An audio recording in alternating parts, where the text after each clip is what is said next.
Assalamu alaikum, bienvenue à tous sur ce numéro de l'émission La Voix des Écritures. Cet audio est la suite du numéro consacré au modèle parfait à imiter pour satisfaire le cœur de Dieu entre Jésus et Mohamed. Dans le numéro précédent, nous avons vu le discours du cheikh Maktoum sur le terrorisme et la façon dont il a restitué les versets coraniques dans son contexte.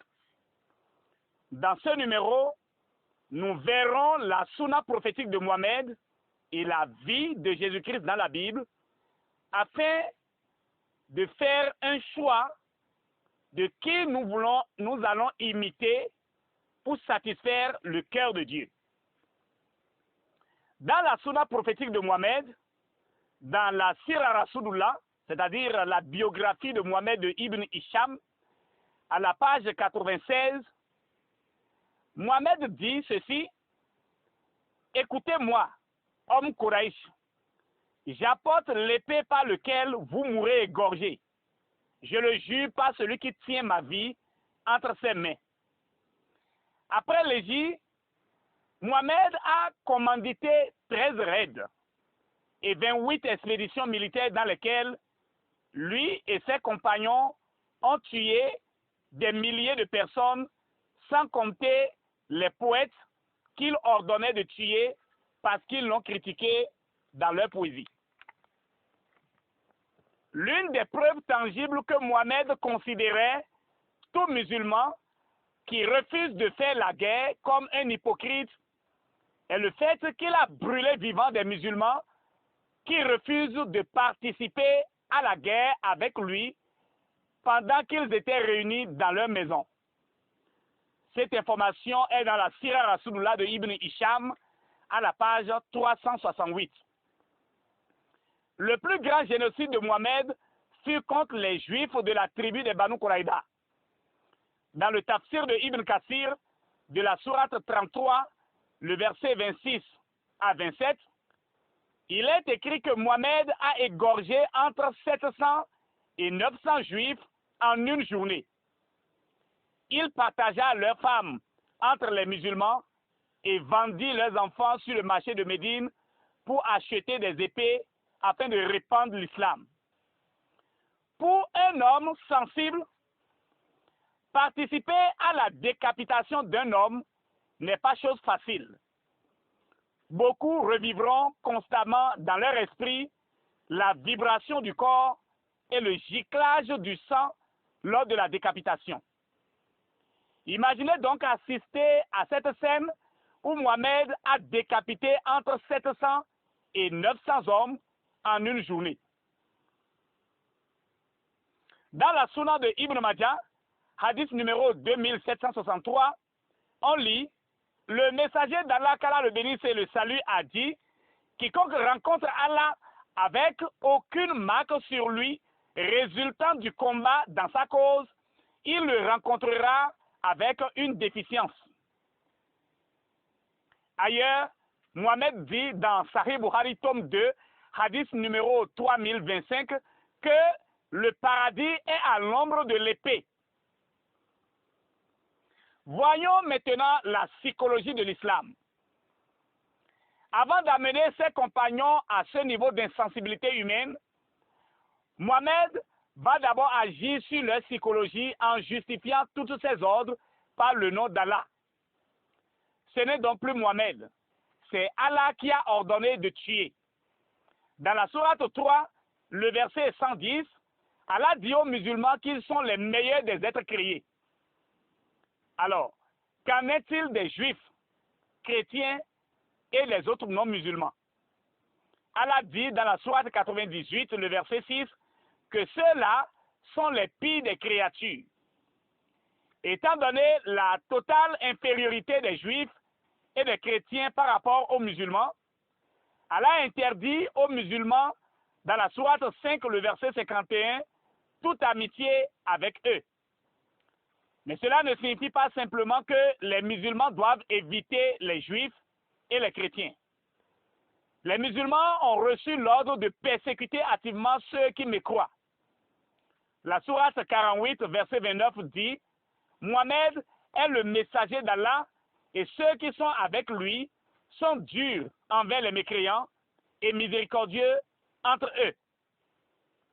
Dès que les forces armées de Mohamed furent suffisamment fortes, Allah lui ordonna de combattre les mécréants pour la simple raison qu'ils me croient. Dans la sourate 9, le verset 73, il est écrit, Ô prophète, lutte contre les mécréants et les hypocrites et sois rude avec eux. Les musulmans ont reçu l'ordre de combattre spécifiquement les juifs et les chrétiens, c'est-à-dire les gens du livre, dans la sourate 9, verset 29. Il convient de noter que chaque raison évoquée pour les combattre dans ces versets est en rapport avec leurs convictions religieuses et leurs coutumes. Nous avons déjà vu dans la Sunna de Ibn Majah que Mohamed a dit qu'un musulman qui rencontre Allah sans aucune marque sur lui résultant du djihad est un musulman déficient.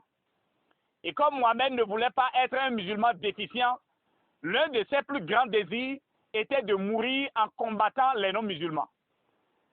Dans son Sahih, tome 1, hadith numéro 36, l'imam Bukhari rapporte, le prophète, qu'Allah le bénisse et le salue, a dit, Allah s'est engagé envers celui qui part combattre dans sa voie au djihad, ne sortant que mu par la foi en moi, dit le Seigneur, et croit en la mission de mes messagers, je le ferai retourner chez lui avec récompense ou butin, ou je lui donnerai assez au paradis s'il meurt. Le prophète ajouta en disant, si je ne craignais pas d'imposer à ma communauté ce qui pourrait lui être pénible, je n'aurais manqué aucune expédition militaire. J'aurais aimé être tué pour la cause d'Allah, ressuscité, puis être tué, puis ressuscité, puis être tué de nouveau. Ça, nous sommes en train de vous lire Sahih Bukhari, le livre le plus authentique après le Coran dans la Sunna. Aujourd'hui, Abdul Majid et ses élèves s'efforcent de faire connaître au public que c'est Mohamed qui est le sauveur de l'humanité. Mais Mohamed dit, il m'a été ordonné de combattre les hommes jusqu'à ce qu'ils ne disent La ilaha illallah. Que se passerait-il si chaque musulman suivait à la lettre le Coran et les vécus de Mohamed? Il est vrai que beaucoup de musulmans ne prennent pas au sérieux ces versets ni ne lisent pas la Sunna de Mohamed. Quand on va dans la Bible, on constate que Jésus-Christ est le prince de la paix. Dans Jean 10, le verset 10, Jésus a dit, le voleur ne vient que pour dérober, égorger et détruire. Moi, je suis venu afin que les brebis aient la vie et qu'elles soient dans l'abondance. Personne n'a perdu la vie par la main de Jésus et de ses apôtres.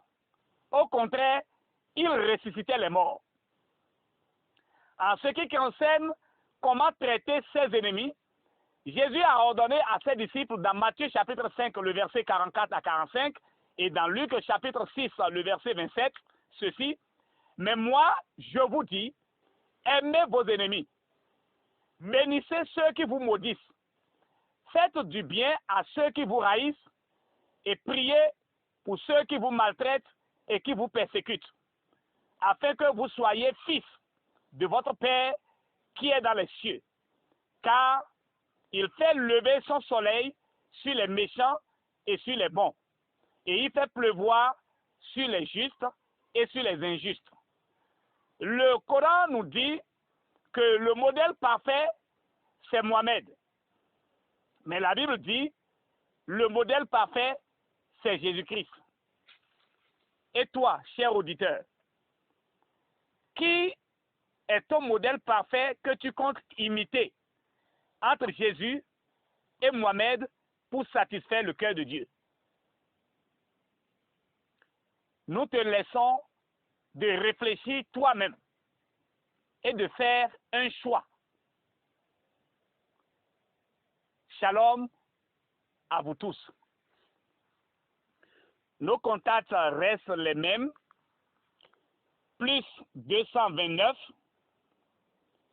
67 28 54 27.